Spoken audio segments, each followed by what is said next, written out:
What have you learned, if you reflect on it personally so far? That everyone's actually the same. How so? We all face the same challenges. We all start out things and we're nervous and we're fearful and we don't believe we're good enough, and we nearly quit. Everybody has those same limiting beliefs, the imposter syndrome type thinking.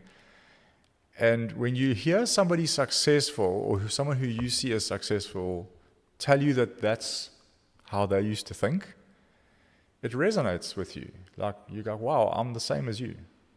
Yeah. So my idea is that if you're hearing a really successful person or someone who's been successful on the podcast talking about the same challenges that you're experiencing today, it just gives you a little bit of confidence and hope, in terms of, well, maybe I am thinking about this wrong. I'm caught in that tough stage now. And so was he and so was she. But look, they persisted. Yeah. Do you think that those high achievers, as we perceive them, successful in inverted commas, because I guess it's on what metric are you wanting to evaluate success?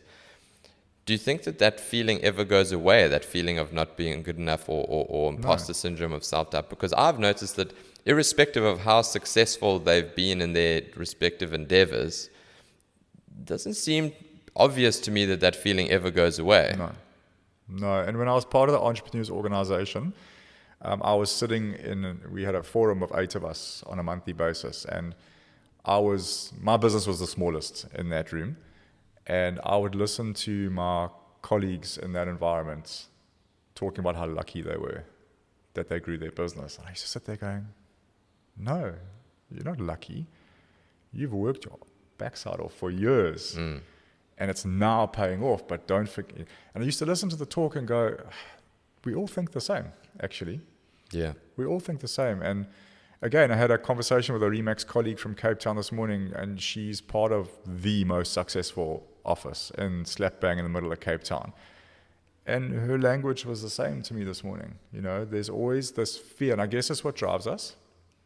There's this fear that it's going to fall apart, or I'm going to do something wrong, or I'm going to make a mistake and this is all going to be gone tomorrow. And that fear sometimes drives us, those highly driven individuals, a lot of them are driven by a fear of losing it. When I say it, I mean the business or their success or whatever it may be. And we all know a couple of bad decisions in business, and it can happen, but if you just keep on using what you did to get yourself there, plus remain relevant, you can't be stale. That's why growth mindset is so important.